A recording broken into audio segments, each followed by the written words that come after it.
행복한 예배자라는 주제로 9월 한 달 왔는데요.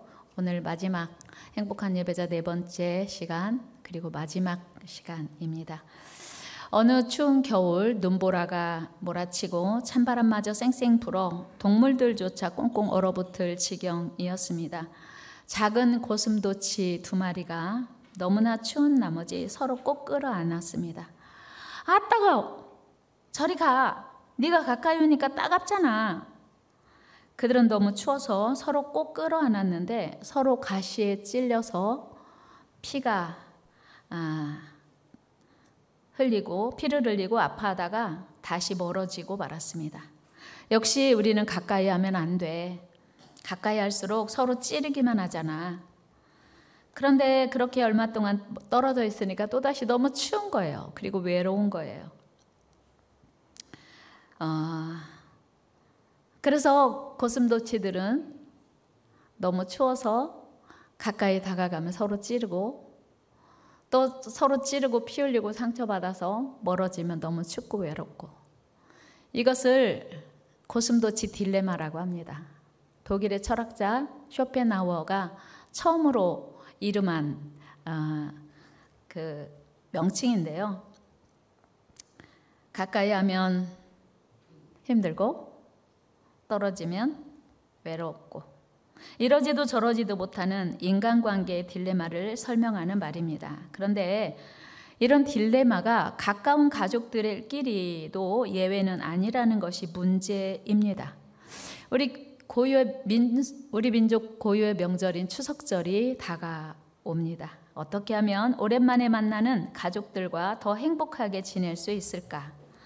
심리 상담가이자 작가인 박상미 교수가 관계에도 연습이 필요하다라는 책을 썼고요. 관계에도 연습이 필요하다라는 강연을 했습니다. 이런 딜레마를 해결하기 위해서 이런 결심 해보라고 해요. 첫째는 감동할 결심. 그러니까 작은 문자 하나에도 감동하기로 결심하는 거예요. 전화 한 통화에 감동하기로 결심을 하는 거예요. 나는 우리 아들이 전화만 해도, 문자만 해도 감동해야지. 결심을 하는 거예요. 우리 며느리가 나한테 아주 작은 선물만 해도 나 감동해야지. 왜 이렇게 작은 걸 샀어? 내가 원치 않는 건데. 이렇게 할 게 아니라 무조건 감동하기로 결심을 하는 거예요. 가능할까요? 두 번째는 감탄할 결심을 하라는 거예요. 감탄하고 감동하고 다른 건, 감탄은 감탄사를 표현하는 거예요. 그러니까 누가 나에게 선물을 줬어요. 와, 이야. 감탄사를 포함한 감사를 표현하는 거죠. 와, 너무 예쁘다. 감사해요. 내 마음에 쏙 드는 걸? 어떻게 알았어? 내가 이거 갖고 싶었는데? 정말 고마워. 이렇게 매 순간 감탄하면 관계가 더 좋아진다는 것입니다. 그런데 우리는 보통 고맙다는 말 대신에 이거 얼마야? 어디서 샀어? 돈으로 주지. 그러니까 그리고는 웬일이래? 왜 안 던지대? 나 이런 거 별로 안 좋아하는데? 이런 식으로 표현하면 관계가 좋아질 리가 없겠죠. 그래서 우리는 작은 선물에도 크게 감탄하며 말 한마디에도 우와, 이야, 이런 감탄사를 넣어서 표현하기로 결심을 하라는 거예요. 세 번째는 공헌할 결심을 하라는 것입니다. 공헌이란 가족이나 자녀들에게 기꺼이 기여하고자 하는 마음이나 도움이 되고 싶어 하는 마음이에요. 여러분, 내 재능이나 시간 또는 달란트를 우리가 필요로 하는 사람들에게 봉사하죠. 우리가 지난주에도 이제 무료 급식소에 가서 어른들 식사 대접했는데요. 거기 갈 때 어떤 마음이에요? 기쁘게 가야지, 무조건 줘야지, 그렇게 하는 거예요. 근데 이 어르신이 식사를 받아가면서 고맙단 말을 왜 안 하지? 기대해요, 안 해요? 전혀 안 합니다. 내가 공헌하기로 자원해서 봉사하기로 결심을 했기 때문에 그분들은 식사 받아가면서 고맙다고 안 해도 전혀 문제 없어요. 근데 가족들끼리는 내가 너를 위해서 얼마나 수고했는데 왜 고맙다고 안 해? 내가 당신을 위해서 얼마나 수고했는데 왜 감사하다고 말 안 해? 그러니까 기대치가 다른 거예요. 그래서 우리는 내가 그냥 가족들을 위해서 공헌할 결심을 하는 거예요. 무조건 헌신하면서 기대하지 않고 주면서 기쁘고 주면서 만족하는 모습이 공헌하는 삶인 것입니다. 그런데 간혹 가다가 부모가 열심히 자녀를 위해서 가족을 위해서 뭔가 수고한 후에 자녀나 가족들이 그것을 인정해 주지 않으면 서운해하거나 불평을 해요. 그리고 섭섭해하죠. 이렇게 되면 좋은 관계가 유지될 수 없습니다. 가능하실까요? 공헌할 결심. 마지막 네 번째는 환대할 결심을 하라는 거예요. 환대란 누군가를 따뜻하고 정성스럽게 맞이하고 대접하는 것입니다. 그런 말 있죠. 오랜만에 손주들이 오면 너무 기쁘대요. 반갑대요. 손주들 와서 기쁘시겠어요? 갔어요. 그런데 가니까 더 좋아요. 여러분, 무슨 말인지 이해되시죠? 손주들 오랜만에 오면 반가운데 좀 있다 보면 시간이 지나다 보면 그 반가운 마음이 반감되는 거예요. 그래서 가니까 와, 좋다. 그런데 우리가 환대할 결심을 하면 6개월에 한 번 오든 1년에 한 번 오든 매일 오든 매일 만나든 항상 기뻐하고 항상 사랑하고 정성스럽고 따뜻하게 대접할 결심을 하는 거예요. 한결같은 마음으로 기뻐하는 것, 또한 그들이 어떤 모습에도 나는 한결같이 대접하리라. 이게 환대할 결심이에요. 내가 밥 맛있게 해줬는데 왜 우리 아들은 설거지를 안 하지? 우리 며느리는 설거지라도 해야 되는 거 아니야? 이런 기대가 생기면요, 은근히 마음이 불편해져요. 그게 아니고 환대할 결심하는 건 내가 무조건 사랑하리라. 무조건 따뜻하게 정성껏 대접하리라. 이게 환대할 결심이에요. 가능하실까요? 그러나 사실 인간관계는 상대적이어서 내가 먼저 지속적으로 이렇게 하기는 쉽지 않은 것이 사실입니다. 내가 이렇게 잘 대해주면 상대방도 자연스럽게 좋은 반응, 긍정적인 반응을 해주겠지라고 기대를 하게 돼요. 그러나 가족끼리는 좋은 관계를 특별히 유지하기 원하신다면 이런 기대를 하지 말자는 거예요. 오늘 본문의 요셉이 그런 모습을 우리에게 가르쳐 줍니다. 사실 오늘 본문은 이제 아버지 야곱이 돌아가셨어요. 장례식을 다 치르고 왔는데 형들이 요셉의 보복이 두려운 거예요. 그래서 아버지가 돌아가시기 전에 우리에게 말했는데 네가 우리에게 보복하지 말래. 우리 용서해줘. 이렇게 요청하는 것입니다. 우리 17절 말씀 읽어요. 시작. 너희는 이같이 요셉에게 이르라. 네 형들이 네게 악을 행하였을지라도 이제 바라건대 그들의 허물과 죄를 용서하라 하셨나니 당신 아버지의 하나님의 종들인 우리 죄를 이제 용서하소서. 아멘. 사실 자기 동생을 돈을 받고 애굽으로 팔았으니 용서 쉽게 받을 수 있는 일이 아니지요. 요셉의 입장에서도 쉽게 용서할 수 있는 일이 아닙니다. 형들의 그 어리석고 매정한 행위로 인해서 요셉이 그동안 겪은 고생을 생각하면 결코 쉽게 용서할 수 없는 일입니다. 그런데 놀랍게도 요셉은 형들의 요구에 대해서 전혀 그러니까 형들이 기대했던 것과 전혀 다른 반응을 하고 있는 거예요. 보통 사람 같으면 충분히 형들에게 말 나온 김에 얘기 좀 해봅시다. 누가 먼저 팔자고 했나요? 얼마 받았어요? 그 돈은 누가 썼나요? 아버지한테는 뭐라고 얘기했어요? 뭐 이렇게 한번 궁금하지 않았겠어요? 도대체 누가 먼저 팔자고 했는지 그 경위들을 확인할 법도 합니다. 그런데 성경에서 요셉은 형들이 그 말을 할 때 울었다고 말하고 있거든요. 우리 말씀 한번 읽어봐요. 시작. 요셉이 그들이 그에게 하는 말을 들을 때 울었더라. 이 울었더라의 그 요셉의 진짜 마음이 성경에 기록되지 않았어요. 우리가 유추하기는 그때 생각나서 울었을 수도 있고, 지금 자기 마음과 너무 다른 얘기를 형들이 하니까 자기 마음을 몰라줘서 울었을 수도 있고, 여러 가지 감정이 복합적으로 뒤섞여서 울었을 수도 있어요. 어쨌든 울었대요. 그러니까 요셉이 하여튼 여러 만감이 교차할 수도 있었겠어요. 성경은 침묵하고 있습니다. 더구나 그동안은 아버지 요셉이 살아계셨기 때문에 아버지 입장을 생각해서라도 요셉이 침묵했을 수도 있습니다. 그러나 이제는 아버지도 돌아가셔서 눈치 볼 사람도 이제 없습니다. 그리고 자기가 이제 애굽의 총리가 되었으니 자기가 무서울 사람도 없어요. 그리고 그 총리의 지위로 형제들을 얼마든지 응징하고 보복할 수 있죠. 원수 갚을 수도 있습니다.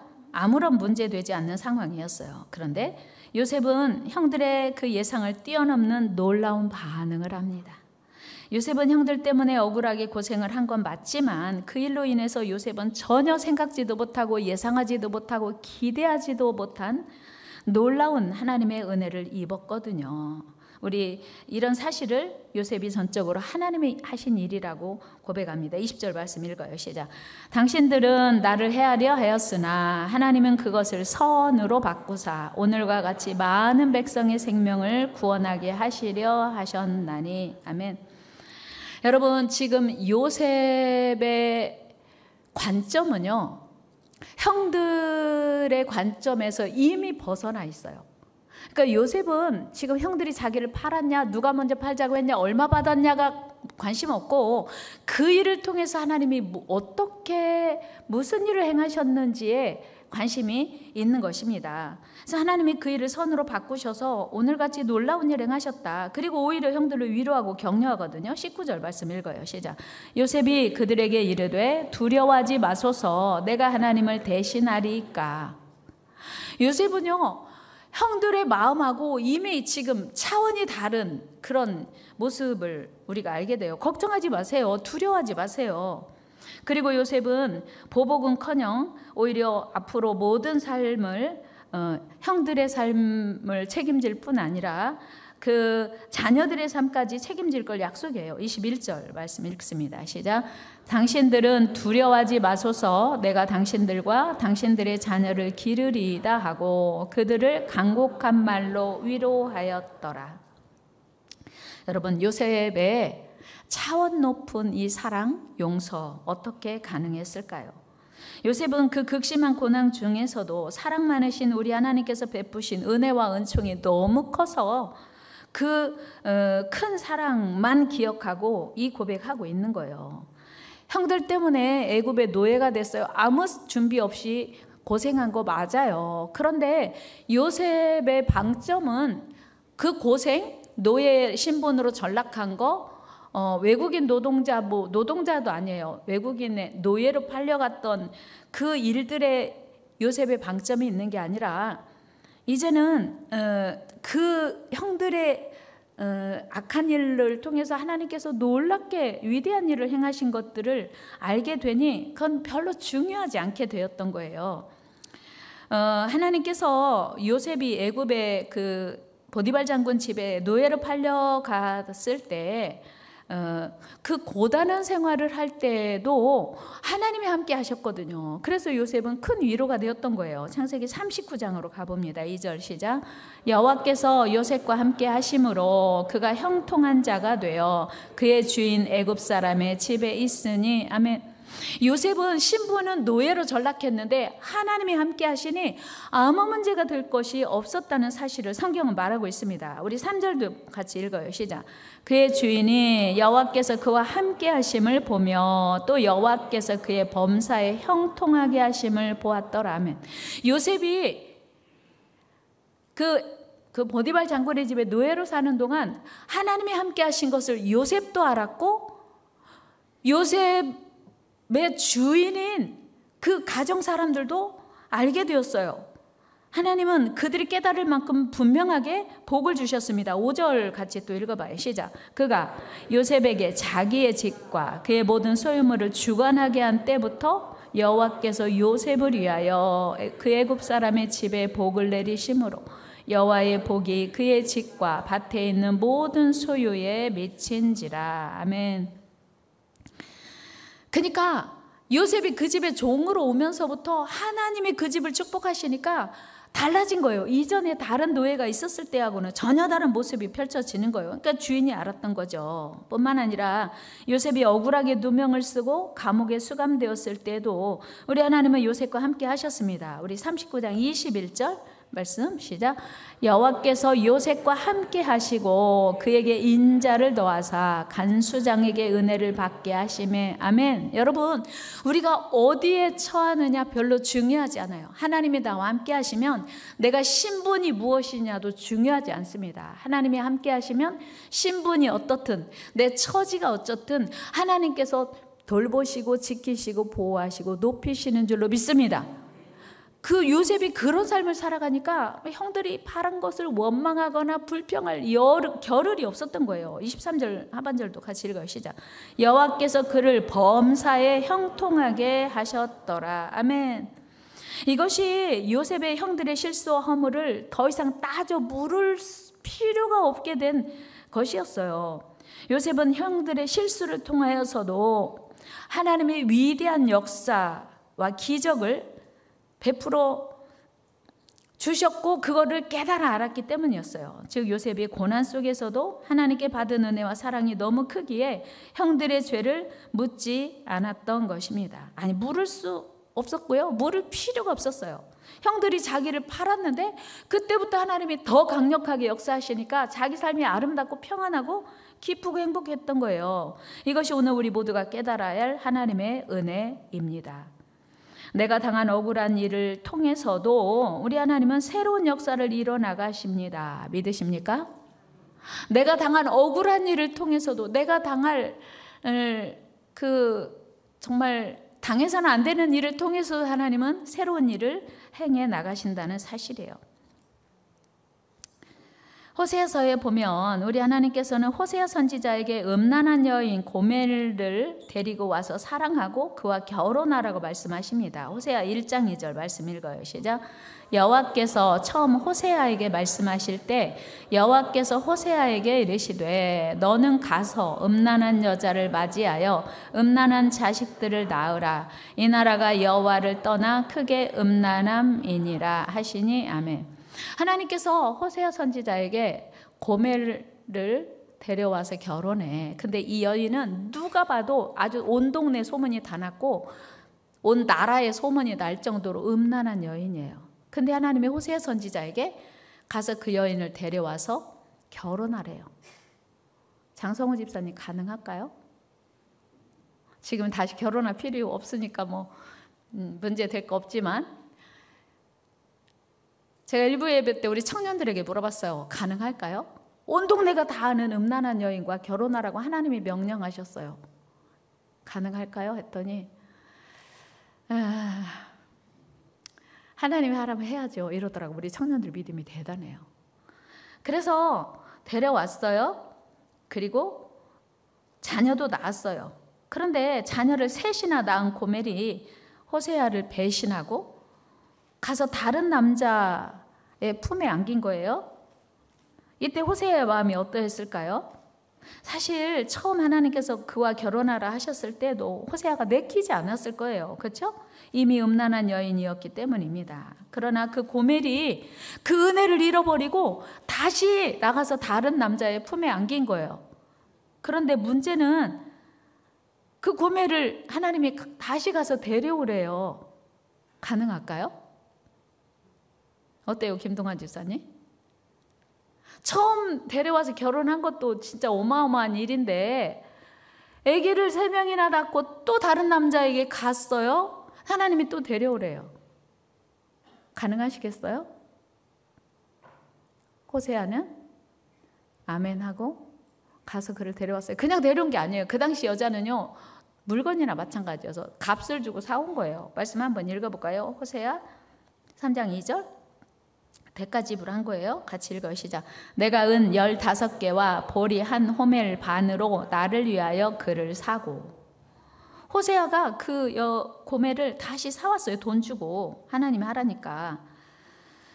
여러분, 하나님의 명령이기에 호세아 선지자는 어쩔 수 없이 고멜을 데려왔는데 호세의 마음이 어땠을까요? 그래, 하나님께서 데려오라 하시니 순종해야지 하고 데려왔을 거예요. 그러나 당신은 이방에서 살아. 나는 여기서 살게. 한 지붕 아래 살긴 하지만 그냥 우리 남남처럼 살자. 뭐 이렇게 하지 않았겠어. 그것도 대단한 거죠. 근데 하나님이요, 그 여자를 사랑하래요. 뭐라고요? 그 고멜을 사랑하래요. 최명신 집사님 너무 웃기죠? 말이 안 되잖아요. 3장 1절 말씀이고 제 얘기가 아니에요. 성경에. 시작. 너는 또 가서 타인의 사랑을 받아 음녀가 된 그 여자를 사랑하라 하시기로. 사랑하래요. 가능할까요? 여러분, 호세아에게 아무리 선지자지만 어떻게 이 일이 쉬웠겠어요? 결코 쉽지 않았을 것입니다. 그런데 어떻게 호세아는 그 여인을 다시 사랑했을까요? 호세아의 이 차원 높은 사랑, 우리와는 깊이가 다른 사랑을 어떻게 할 수 있었을까? 하나님의 말도 안 되는 명령에 순종하기 위해서는 관점을 바꿔야 해요. 우리는 지난 주간에 저녁 기도의 시간에 호세아 서를 읽었습니다. 여러분, 호세아서를 읽을 때마다 여러분은 호세아입니까? 고멜입니까? 호세아서를 읽을 때마다 여러분은 호세아가 됩니까? 고멜이 됩니까? 우리는 그래도 하나님 안에 있으니 호세아 같잖아요. 고멜만 아우 세상에 이런 여자가 어디가 있어. 은혜를 몰라도 유분수지. 우리는 다 호세아예요. 그래서 긍휼을 베푼 호세아가 대단해 보이고 고멜은 이런 지저분한 여자가 어디가 있어. 은혜를 모르는 그런 마음이지 않습니까? 그런데 그러니까 호세아의 입장에 대해서 고멜을 바라보니 고멜을 도저히 용서할 수도 없고 음란한 여인이고 배신자로 보이는 거예요. 그런데 오늘 이 말씀을 하나님께서 왜 호세아에게 고멜을 데려와서 결혼하라, 진짜요, 이거는 예화가 아니고 하나님이 호세아 선지자에게 그 여인과 결혼하라 했고 아기 셋 낳고 나갔는데 다시 데려오라고 하고 다시 사랑하라 한 거예요. 호세아를 배신하고 떠난 고멜을 통해서 하나님 마음을 알게 해주신 거예요. 하나님 마음을 느끼게 해주신 거예요. 여러분은 호세아예요, 고멜이에요? 여러분, 하나님 사랑 입었죠? 우리가 하나님께 구원받을 자격이 있다 없다? 없어요. 하나님이 이스라엘 백성들을 특별히 사랑하신 이유가 이스라엘 백성들이 강해서 하나님을 유별나게 사랑해서 아니었다고 성경 말하거든요. 너무 약해서 수가 적어서 불쌍해서 긍휼히 여겨서 이스라엘 백성 사랑하신 거예요. 오늘 저와 여러분들을 하나님이 거룩한 자녀로 삼으신 것은 우리가 거룩해서? 아니요. 우리가 더 특별히 하나님을 사랑해서? 아닙니다. 우리가 뭘 잘해서? 아니요. 하나님의 긍휼로 하나님의 전적인 사랑으로 우리가 구원받은 줄로 믿습니다. 그랬다면 이제 그 사랑에 부응하고 살아야 되잖아요. 그런데 우리는요, 하나님보다 세상을 더 사랑하고, 오케이? 동의하시나요? 하나님보다 물질을 더 사랑하고, 동의하십니까? 하나님보다 세상을, 물질을, 하나님보다 나를 더 소중히 여기고, 하나님 사랑한다고 늘 고백해놓고 늘 배신하고 늘 하나님 멀리하는 게 오늘 우리 고멜 아니냐고요. 만약에 호세아 선지자를 통해서 하나님께서 야 가서 고멜을 또 데려와라고 안 했더라면, 이미 남편 품을 떠나버린 그 순간에 우리라고 생각하고 다시 하나님의 사랑이 부어지지 않았더라면 우리는 어떻게 되었을까? 왜 우리는 맨날 내가 호세아라고 생각할까요? 오늘 호세아 선지자에게 하나님 뭐라고 말씀하시냐면, 음란한 여자 고멜을 데려와서 사랑하라고 말씀하시면서 이 백성 이스라엘이 나를 떠나 배신했다고 말씀하세요. 그냥 고멜을 데려오라고 하는 게 아니고 이 백성이 나를 떠나 나를 배신하고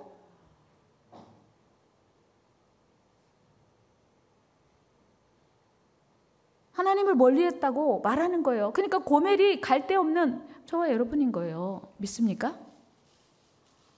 믿습니까? 그렇게 생각하니까 다행이죠. 고멜 이런 여자, 이런 지저분한 여자가 어디 있어 했다가 와, 바로 고멜이 나네. 이렇게 생각해 보니까 하나님의 은혜가 너무 감사하잖아요. 호세아를 배신하고 떠난 고멜의 모습이 이스라엘 백성들이 하나님을 배신하고 떠나 우상 숭배하는 모습을 그대로 보여주고 싶으셨던 거예요. 고멜은 자신에게 호의를 베풀고 긍휼을 베푼 호세아 선지자의 사랑을 배신하고 또 다른 남자의 사랑을 구하는 어리석은 배신자, 바로 저와 여러분들의 모습이라는 거예요. 여러분, 만약 여기서 우리가 입장을 바꿔 내가 고멜이라고 인정한다면 호세아 선지자의 처사가 어떻게 느껴지십니까? 당연히 고맙고 감사하고 미안하고 면목 없는 일이에요. 바로 그것입니다. 우리 하나님께서 시시때때로 변심하고 배신하고 흔들리고 세상을 향하여 나가면서 하나님께 등 돌리는 고멜과 같은 우리를 여전히 사랑하시고 여전히 은혜 베푸시고 여전히 귀히 여겨주신다는 사실이 얼마나 감사해요. 얼마나 다행이에요. 이 사실이 믿어지면 우리는 그 하나님께 어떤 상황에서도 감사할 수밖에 없고 순종할 수밖에 없는 이유예요. 한번 해볼까요? 내가 고멜이었네요. 인정 안 하시고 싶지요. 우리가 고멜인 거예요. 하나님의 사랑을 잊고 주님 이 큰 사랑 너무 감사해서 일평생 주님 위에 살겠습니다 하는데 우리는 하나님보다 세상을 더 사랑해요. 하나님보다 쾌락을 더 좋아하고요. 하나님보다 물질을 더 사랑합니다. 하나님 사랑하기에 내 많은 걸 헌신하기에 너무 내가 아까운 것 같은 생각이 들 때가 참 많지 않습니까? 여러분, 그럼에도 불구하고 주님을 늘 배신하는 어리석은 우리를 여전히 사랑하시고 하나님의 크고 놀라운 사랑, 다함이 없는 끝없는 사랑으로 지금도 여전히 우리를 품으시고 안으시고 붙드시고 도와주시고 인도하시고 역사하시는 줄로 믿습니다. 다함이 없는 그 끝없는 사랑, 오늘 우리가 여전히 입고 있고 누리고 있습니다. 여러분, 오늘 본문의 요셉이 자기를 애굽에 판 형들을 미워하지 않고 복수하지 않은 이유가 바로 이것입니다. 형들이 잘못한 건 맞지만 하나님께서 그 일을 통해서 더 크고 놀라우신 은혜를 베푸사 자신을 애굽의 총리로 세우셨으니 더 이상 그 일이 문제되지 않는 거예요. 다 용서하고 하나님께 맡기겠다는 고백인 거예요. 요셉이 그 얘기하잖아요. 내가 하나님을 대신하리까? 요셉은 모든 사건 속에서 하나님의 섭리가 있음을 믿었습니다. 여러분, 모든 것이 다 하나님의 섭리인 줄로 믿습니다. 여러분, 요셉이 그렇게 믿고 고백하니까 더 이상 형들이 미워할 대상이 아닌 거예요. 원망할 이유도 없어진 겁니다.